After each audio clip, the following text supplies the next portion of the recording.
Olá, Ronaldo. Olá, doutora, boa noite, tudo bem? Estamos juntos de novo, né? Que bom, boa noite. O que Legal, mas achasse do evento? foi muito legal. Eu estava bem Bacana. ansioso assim para assistir, foi muito legal. Uhum. Eles trazem uma experiência bem nisso, né? E vieram assim com uma boa vontade em participar, né? Sim, foi Eu tinha muito. recentemente encomendado o livro deles e eu e o Aham. Henrique, a gente estava lendo para justamente nos inteirarmos melhor, né? O tema é Ah, muito atual, o tema é riquíssimo, né? mas tu vê assim, aí eu ainda fiquei com um pouco de dúvida assim com relação a uma linha muito tênue, né? Você Uhum. negociar na recuperação judicial, você mediar na recuperação judicial, até onde aquilo não extrapola o limite da lei, né? Uhum. É Tem, um, tem alguns limites, como ela falou ali em relação à classe, né? Parte dessas dúvidas aquela resolução 58 já esclarece, mas não sim. tudo, porque é um caminho novo, né? A gente ainda vai Aham. enfrentar muitas dúvidas, com certeza, em relação a isso. É verdade. Mas foi muito bom. Foi Foi bom, assim, foi bom. para a gente começar a se inteirar do assunto, foi ótimo, né? É isso mesmo, achei. Vamos lá. Bom, meus amigos, estamos reunidos para mais um encontro. É o nosso quarto encontro do grupo reflexivo do projeto Pouparte. E esses encontros, eles nos proporcionam muita satisfação, porque são momentos, como diz o próprio nome, de reflexão.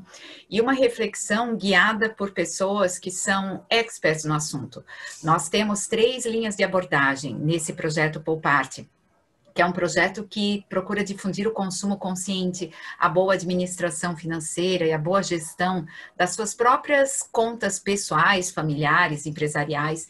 E a gente sabe o quanto esse assunto é importante para a vida de qualquer pessoa. Pois bem, como eu ia dizendo, são três linhas de atuação. Uma delas é a financeira, e quem aborda esse assunto conosco é o Ronaldo Saito, que já está conosco, inclusive o assunto hoje vai ser sobre essa ótica. E nós temos outras duas abordagens. Uma delas é a psicológica, e aí nós contamos com o professor Rodrigo Dias, do curso de psicologia da FURB, de toda a equipe, inclusive acadêmicos e outros professores da FURB podem nos apoiar nesse sentido. E também uma terceira linha, que é a de autodesenvolvimento, com a profissional terapeuta Juliana Schmitz. Então, com isso, nós fazemos encontros a cada praticamente 15 dias, são grupos reflexivos que vão revezando nesses assuntos. Esse hoje vai ser sobre o financeiro, daqui a 15 dias aproximadamente nós teremos um sobre a ótica da psicologia, dali a mais 15 dias sobre a ótica do autodesenvolvimento e assim sucessivamente. Estamos formando uma rede de amigos, porque a gente já encontra aqui algumas pessoas que nos acompanham em outras ocasiões, outros que estão chegando agora, e a gente deseja que todos se sintam bem-vindos. Eu acho que momentos como esse são momentos de investimento, nós estamos investindo em nós. E não é algo que se possa dizer que todos sabemos, não, nós precisamos voltar a pensar e a refletir sobre esses temas. Sabe, Ronaldo, te digo que eu já tenho mudado alguns hábitos pessoais e familiares aqui, decisões de compras que eu deixei de fazer, sabe? E decisões que eu tomei com tranquilidade. Quando antes talvez eu me angustiasse mais para tomar essas decisões. Então, posso te dizer, assim, num depoimento bem sincero, de que tudo isso já está valendo muito a pena. Se está para mim, imagino que esteja para todo mundo, porque nós somos eternos aprendizes. Como nós Legal. temos muitas pessoas novas, eu vou te apresentar rapidamente. O Ronaldo Saito, ele é formado em administração de empresas pela Universidade Católica de Brasília, cursou MBA executivo em finanças e controladoria pela FGV. Ele é formando do nosso curso de Direito da FURB, iniciou a sua carreira acadêmica em 1999 pelo banco, carreira financeira, desculpa, em 1999 pelo Banco Cidade, em São Paulo, foi gerente administrativo do Banco do Brasil em Tóquio, nos anos de 2005 a 2010. Atuou como gerente financeiro em diversas indústrias catarinenses e atualmente é consultor financeiro empresarial pela ALC Consultoria, participando da reestruturação de empresas de pequeno, médio e grande porte, inclusive alguma delas em recuperação judicial. Este é o profissional que está conosco. Ronaldo, fica completamente à vontade entre nós. Eu passo a palavra diretamente para você. Para quem está chegando, eu peço que desligue o seu som, né, do microfone enquanto nós temos a fala do Ronaldo, lembrando que durante a fala dele, vocês podem fazer colocações, perguntas aqui pelo chat, né? Se for muito importante, abra o microfone e pergunte, porque isso aqui é um ambiente informal. Mas assim que o Ronaldo terminar a abordagem que ele traz de reflexões conosco, aí a gente vai entrar num ambiente de perguntas e aí a gente desenvolve normalmente uma conversa muito mais à vontade. Esse primeiro momento da fala é gravado, porque a gente pretende deixar esse material, que é a fala do Ronaldo, disponibilizado para que outras pessoas que entrem agora possam rever esse conteúdo, né? É um conteúdo muito importante para ficar só aqui, então a gente pretende disponibilizá-lo no canal do YouTube. Mas assim que ele terminar a fala dele, a gente encerra a gravação e aí todo o nosso bate-papo é entre nós apenas, sem nenhuma gravação, ok? Bom, fiquemos todos à vontade. Ronaldo, está com você a palavra. Tá bom, boa noite a todos. Mais uma vez, assim, agradeço a presença, né? Acho que são dicas importantes, assim, que a gente tem no dia a dia, que são coisas pequenas, mas coisas possíveis de serem feitas. Então, eu acho que com isso a gente consegue incrementar algum conhecimento no nosso dia a dia, a gente consegue consumir com um pouquinho menos de peso, quando a gente faz um consumo, e aí o próprio nome, né, do grupo aqui diz que é o consumo consciente, né? Então, quando a gente faz um consumo de forma consciente, isso não dói, né? Nem no consciente e nem no bolso. Então, são formas da gente começar a refletir acerca disso, né? E aí, eu já quero abrir aqui com a gente, eu vou compartilhar a tela com vocês, que no outro encontro nós falamos sobre o diagnóstico. Então, nós montamos ali uma planilha, de um lado as receitas, do outro as despesas, e a gente fez algum tipo de exercício ali para tentar entender qual que é a situação financeira de cada um. Então, eu vou voltar a compartilhar aquela planilha. Aí eu não sei, eu só não estou achando o botão aqui, doutora, onde eu faço para compartilhar? É o Share Screen, lá embaixo. Share Screen. Aí ele vai permitir que você compartilhe.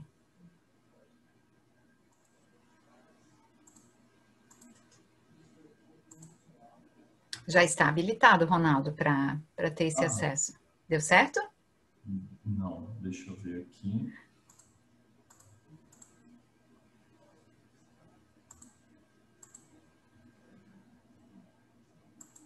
Aparece para você esse comando do Share Screen? Não, só aparece o chat para mim. Que estranho. Tá, então eu vou transformar você em co-host, aí eu tenho certeza que esse tipo de problema não vai acontecer.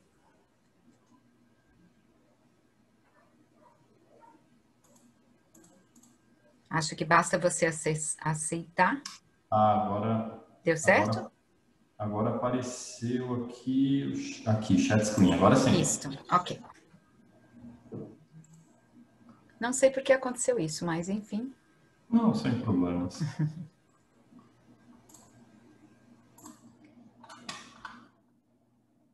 Está conseguindo enxergar aqui bem a planilha? Sim, está bem visível. Bem visível, né? Bom, então lá no primeiro encontro, só recordando um pouquinho aqui, a gente falou um pouquinho então aqui das entradas, né? Uma simulação de uma família que ganha aproximadamente esse salário, obviamente a gente vai adaptando para a nossa realidade. A gente colocou aqui então as saídas, né? O valor que eles têm aqui comprometido já da receita deles.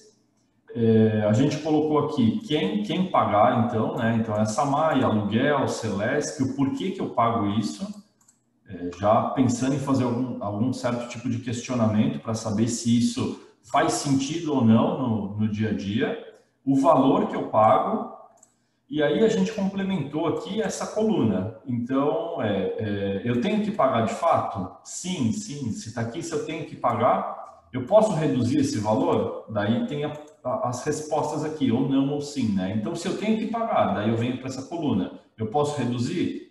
Então, vamos dar um exemplo aqui, ó. Por exemplo, da Samay. Eu tenho que pagar? Sim. Eu posso reduzir? Sim. Que seja R$10 de meta ali para reduzir. Eu tenho condições de minimamente estabelecer essa meta para tentar fazer essa redução. Então, eu tenho aqui fatura do cartão de crédito. R$500, eu posso reduzir? Sim, então R$100. Agora tem coisa que não dá, de repente um aluguel aqui, ó, posso reduzir? Nesse momento talvez não. Então esse exercício que a gente fez no primeiro encontro era de uma família, hipoteticamente tinha um carro financiado e em função desse veículo financiado ele acabava gastando nas parcelas do veículo, na manutenção do veículo, no IPVA, no combustível, no seguro do veículo. Então ele acabava gastando além do orçamento dele. E aí a gente vai ver que mesmo tendo esse corte aqui de despesa do veículo, ainda assim o orçamento ficou em 4.519, que é além do que eles ganham, de 4.300. Então o exercício aqui veio para a gente tentar reduzir, e dessa redução aí sim a gente consegue equalizar as entradas com as saídas. Feito esse exercício, que então é o diagnóstico, a gente precisa saber o que a gente ganha e o que a gente gasta. E como a gente gasta, né? Se eu posso cortar, se eu não posso, se eu tenho que pagar, se eu não tenho. Aí a sugestão agora é a gente elaborar um fluxo de caixa. Esse, talvez um pouquinho assim, ó, é um pouquinho mais detalhado, um pouquinho mais elaborado aqui, mas aí vocês vão entender o porquê que a gente elabora esse fluxo de caixa, né? O que eu fiz aqui? Eu peguei mês a mês, então novembro, dezembro, janeiro e assim por diante. E coloquei o total de receita deles, que se vocês lembrarem aqui, ó, é R$4.300. E coloquei as despesas já equalizada. Então, esses 4.519, que é o que eles gastavam aqui, com a sugestão de compra, eu vou poder economizar R$285. Então, as despesas deles vão ficar em 4.234, que é o valor que está aqui. E aí eu listei cada despesa aqui para demonstrar o quanto a gente recebe no mês, o quanto a gente gasta no mês e o quanto sobra no mês. Nesse caso aqui está quase sobrando nada, mas olha só, aqui eu até destaquei que eles têm um investimento, então, de em torno de 10%, que seria o ideal, mas que talvez eles não consigam fazer isso nesse momento. Então, nesse valor de R$285, que é basicamente o valor que eles conseguem economizar aqui. Além disso, a gente coloca um pagamento de juros. O porquê que é esse pagamento de juros? Porque nessa situação hipotética, a gente também coloca aqui como se eles tivessem uma dívida que rola juros, né, do cheque especial e do cartão de crédito rotativo. Aí eles têm também uma parcela aqui do financiamento pessoal, aí tem dívida com parente, que aí não, em tese não rola juros, né, dependendo de como foi combinado, mas a gente coloca aqui, ó, um pagamento de juros para as questões bancárias, que é o cheque especial e o cartão de crédito, e a gente coloca também, ó, a parcela do financiamento pessoal. Então, mesmo ele pagando esses juros, pagando dívida e conseguindo economizar esse dinheiro, ainda sobra um pouquinho para ele, mais do que ele está economizando aqui. E além disso, o que eu coloco aqui, né? Como pague-se primeiro, né? O porquê do pague-se primeiro? Então, aqui também envolve uma questão psicológica. Porque que motivação, né? A pessoa tem, a família tem, se ela não consegue nem tirar um pouquinho para ela mesma poder se divertir. Daqui a pouco a pessoa começa a entender que não faz sentido trabalhar, não faz sentido ter essa vida assim agitada que ela tem pelo fato de ela não conseguir fazer nada. Então, a gente acaba separando aqui no Pague-se Primeiro pelo menos um valorzinho que seja simbólico, que seja para ele, para o casal, para a família, poder sair, poder se divertir, nem que seja uma janta à noite, numa noite ou em 2 noites aí durante o mês, mas para que eles façam algo diferente, para que eles deem valor àquilo que está sendo construído, que é a reestruturação do orçamento familiar, né? Então, nesse aspecto, a gente coloca aqui, né, para se pagar primeiro. E aí, eu queria ver com vocês, eu não sei se, talvez acho que até depois, né, doutora, que a gente vai parar de gravar, mas eu queria depois ver com vocês e ver se vocês também têm esse ânimo de compartilhar ou não, mas se vocês conseguiram fazer aqui essa questão do orçamento, conseguiram pontuar as contas de vocês, obviamente não precisa abrir aqui, mas ver qual que foi a dificuldade de vocês elaborarem esse diagnóstico aqui. Eu acho que isso vai ser bem importante para a gente abrir uma discussão ali para o futuro. Podem usar valor hipotético, podem usar meu amigo está com uma situação assim, para não precisar se identificar aqui, mas seria legal que alguém compartilhasse para a gente conseguir entender qual foi a dificuldade de elaborar essa parte do diagnóstico, né? Esse fluxo de caixa eu trago como uma coisa nova aqui para vocês, né? E aí a gente consegue perceber, né? Que a família, por mais que fale, olha, não consigo ganhar, não consigo juntar dinheiro porque minhas despesas são altas e etc. Mas se a gente parar para pensar, né? É uma família que ganha aqui, ó, durante 14 meses, ela ganha 60 mil reais. Então, assim, ó, também não é um valor tão baixo a ponto de se dizer que, olha, não consigo juntar nada, sabe? Às vezes é uma desorganização mesmo, né? E aí, quando a gente para pensar em algumas coisas, assim, que a gente está pagando, que a gente vê, se a gente pega esses valores aqui que a gente levantou para fazer o diagnóstico e multiplica isso por 12, daqui a pouco a gente vai entender que, poxa, eu tenho gastado bastante dinheiro ao longo do ano, né? E às vezes sem perceber, né? Por exemplo, a gente pega aqui, ó, uma conta de celular, às vezes é para uma pessoa, que é um plano básico aqui, mas no ano eu gasto lá quase 800 reais. Assim, conta de energia elétrica é quase inerente a viver, mas assim, esporte, que a gente acaba assim, o preço de uma academia razoável, uns 90 reais. Então, no ano eu acabo gastando quase 1.200 reais em cima desse esporte. Então, será que eu não consigo fazer uma atividade paralela e cortar isso durante um período, né? São coisas que têm que ser pensadas para a gente conseguir evoluir, né, nisso, nessa questão de poder juntar recursos, sabe? Então, com o objetivo, né, de elaborar essa planilha, o ideal é que a gente sempre tenha uma destinação de recurso para tudo que a gente ganha. Então, que seja um investimento, que seja pagamento de dívida, que seja fazer o meu colchão de liquidez, a minha poupança de reserva, é interessante que a gente tenha um destino para todo o nosso ganho. Porque eu tenho certeza que se tiver aqui sobrando no final do mês um valor lá de 500 reais, esse valor vai acabar sendo gasto em outra coisa que não está comprometida no orçamento. E se o nosso compromisso com o orçamento for de pelo menos juntar esse valor, ou pagar alguma dívida, ou dar um direcionamento para ele, psicologicamente a gente sabe que, poxa, tudo que eu ganho eu estou gastando, mas em algum momento eu também estou investindo. Porque se ficar aqui perdido no meio de diversos números, diversas despesas, dificilmente a gente consegue elaborar um planejamento de poupar o dinheiro de fato, né? Então é bem importante que todo recurso que a gente ganha tenha um destino.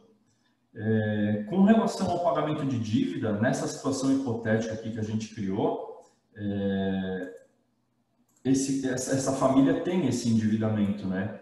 Então, o ideal, antes de se pensar numa poupança, antes de se pensar, olha, vou juntar dinheiro porque eu preciso ter uma reserva, eu preciso ter algo, preciso comprar alguma coisa para mim, investir, enfim, o ideal é pagar as dívidas primeiro, porque, de certa forma, a dívida, além de ter juros, ela também fica incomodando ali, né, no subconsciente, sabe? Ali fica sempre, poxa, eu estou juntando dinheiro de um lado, mas eu tenho dívida do outro que também está me corroendo todo o patrimônio que eu estou conseguindo juntar, né? Então, a partir do momento que a gente deixa de ter as dívidas, aí sim a gente pensa no investimento. Nesse caso aqui, ó, por mais que a pessoa tenha dívida, o que é o ideal fazer? Ir quitando, principalmente o que é do cheque especial e do cartão de crédito. Aí a recomendação que a gente dá é de ver qual que é o valor da taxa de juros maior. Então, o que tiver rolando a dívida com maior taxa de juros é a que deve ser paga primeiro. Então, aqui quando eu falo em investimento, esse investimento ele pode ser também para pagar a dívida, que consequentemente vai reduzir o valor que você paga de dívida no mês seguinte. Então, isso tudo vai proporcionando também a questão do juntar dinheiro, né? Dentro desse fator de juntar dinheiro, eu acho que até comentei no primeiro encontro ali que nós tivemos, uma coisa muito importante é a gente também ter sonhos. Então, a gente tem que ter um objetivo para juntar dinheiro, porque juntar dinheiro por juntar não faz sentido nenhum. E, às vezes, as pessoas não conseguem juntar dinheiro justamente porque não tem um objetivo de curto, médio e longo prazo. A pessoa acaba se auto-sabotando e colocando todos os objetivos de médio e longo prazo, tudo no curto prazo. E quando você antecipa um sonho, você acaba pagando mais caro por ele. Então, se eu, no futuro, quero ter um carro de determinada marca, de determinado valor, o ideal é que eu juntasse esse dinheiro mês a mês para que eu conseguisse dar uma boa entrada minimamente no carro, para que o financiamento fosse dentro da minha capacidade de pagamento e fosse tudo dentro de um planejamento. Mas o que normalmente se vê as pessoas fazendo é comprar um carro bacana, antecipar esse sonho e pagar muito caro por ele. Então, às vezes a gente vê assim, até no âmbito das mediações, das conciliações que a gente faz, a pessoa dizer que está tão enrolada, não consegue mais pagar o carro e está sofrendo execuções, etc., mas porque ela, depois que ela adquire o bem, depois que ela antecipa esse sonho, ela se dá conta que ela não consegue manter esse sonho naquele momento. E talvez, de fato, esse sonho fosse um sonho para ela realizar daqui a 5 anos, que é onde ela, talvez financeiramente, estivesse melhor estabelecida e conseguisse realizar esse sonho dela de ter um carro melhor, um carro diferente. Então, pensando nisso, a questão dos sonhos de curto, médio e longo prazo são fundamentais. E eu atribuo o seguinte: o sonho de curto prazo é um sonho de até 1 ano. É um sonho, de repente, de uma aquisição de um valor menor, enfim, talvez até de uma roupa, talvez de um equipamento eletrônico, de alguma coisa assim que seja mais palpável no curto prazo, de 1 ano. O sonho de médio prazo, entre 3 e 5 anos, é um prazo ideal assim, para se atingir. É uma troca de um carro para um carro melhor, é uma viagem, de repente, para o exterior que está se programando, que tem... Claro, hoje em dia, sim, tem facilitado um pouco essas viagens para o exterior, inclusive até com financiamentos. A própria CVC tem feito uma série de financiamento e outras empresas de turismo também. Mas isso tudo é a questão do antecipar o sonho. Então, eu atribuo o sonho de médio prazo entre 3 e 5 anos. De repente, uma viagem, uma troca de carro, algo que vai representar bastante para a família, tanto financeiramente quanto vai ser a realização, a concretização de algo muito que a família quer muito, mas que tem que ser planejado num médio prazo. E um longo prazo aí acima de 5 anos, como geralmente trocar de imóvel, adquirir um terreno, fazer um investimento, abrir uma empresa, alguma coisa nesse sentido, aonde você consiga ter uma estruturação melhor para poder realizar esse sonho aí de mais longo prazo, né? Então, eu coloco lá como curto prazo 1 ano, como médio prazo de 3 a 5 anos, e acima de 5 anos aí é o sonho de longo prazo, né?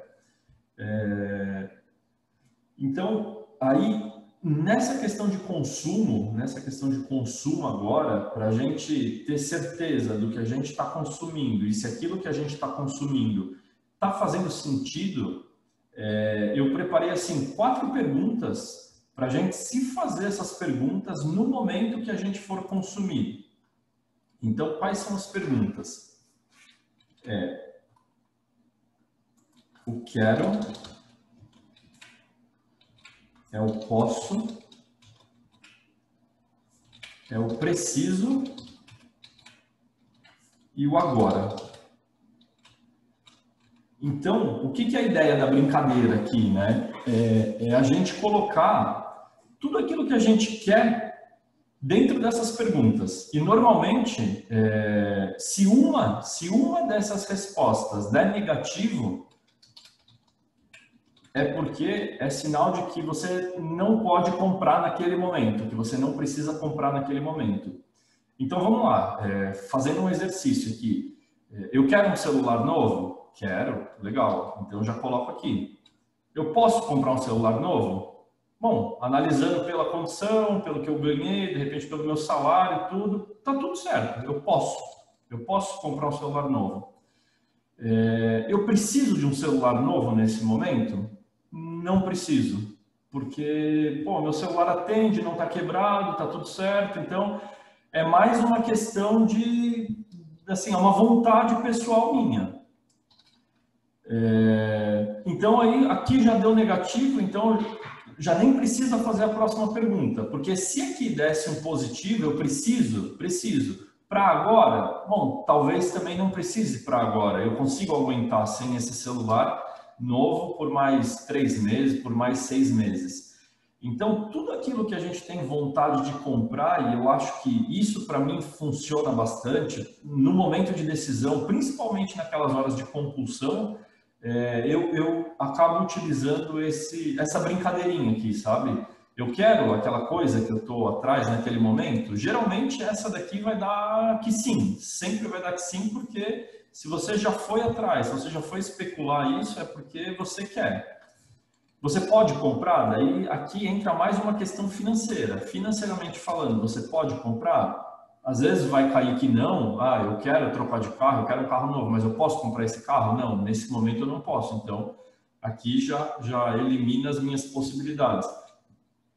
Mas geralmente, se é algo de menor valor, eu posso financeiramente comprar? Posso. Eu preciso comprar? Essas duas últimas perguntas aqui são fundamentais. Eu preciso comprar? É necessário nesse momento? Eu tenho a necessidade? Então, se eu precisar comprar e não tiver outra alternativa, aí eu venho. É o agora? Ou o que eu tenho nesse momento me atende? Então, essas 4 perguntinhas aqui, elas são, assim, bem importantes para a gente conseguir filtrar e conseguir ter um consumo de forma mais consciente. Pelo menos para mim, como disse, tem funcionado bastante. Todas as minhas decisões, assim, do dia a dia, mesmo que seja, que eu vou gastar um pouquinho mais, eu tento atribuir isso aqui e algumas vezes eu já me peguei, assim, saindo de alguma armadilha de consumo com alguma dessas respostas aqui negativas. Então, não sei se vocês entenderam, se tem alguma dúvida com relação a isso, mas é bem simples, assim, né? A brincadeira é simples aqui, mas eu acho que livra a gente de bastante armadilha, sabe, do dia a dia, né? E, bom, assim, basicamente o que eu tinha para apresentar, assim, na questão de planilha era isso, né? Era a questão da gente poder recapitular aqui o diagnóstico que a gente fez, a importância da gente atribuir ao diagnóstico se a gente precisa ou não precisa, então, pagar, se tem que pagar, se não tem que pagar, se eu posso reduzir ou se eu não posso reduzir. O que eu queria apresentar para vocês hoje também é essa questão do fluxo de caixa, para a gente ver ao longo de 12 meses o que tudo isso tem representado, né, no nosso orçamento pessoal, e ver que cada R$65 aqui, ó, juntado por essa família, se todo mês ele juntar R$65, ao longo de 14 meses ele vai ter R$910 juntado. Então, às vezes parece irrisório para a gente, né? Pensar, poxa, uma família que ganha R$4.000 não consegue juntar nada, nem 50, nem 100 reais, mas que no futuro esses R$900 pode ser o pagamento de uma dívida, de uma parte de uma dívida, e isso pode mudar completamente a questão de como a pessoa passa a consumir. E eu queria mostrar para vocês também essa brincadeirinha aqui, né? Essas perguntas, né? Que assim como a gente fez no primeiro encontro, né? Tenho que pagar? Posso reduzir? Acho que é uma brincadeirinha interessante para a gente começar a analisar as nossas despesas do dia a dia. Essa outra brincadeira aqui também, eu acho que ela é interessante e vem nos ajudar a controlar a compulsão. Então, toda vez que a gente sentir vontade de comprar, aquela vontade assim incontrolável de comprar alguma coisa, e eu não tenho dúvida que isso acontece com todo mundo. Comigo, assim, às vezes acontece e eu me pego muito nessa brincadeira aqui para tentar me livrar dessas pegadinhas aí do dia a dia.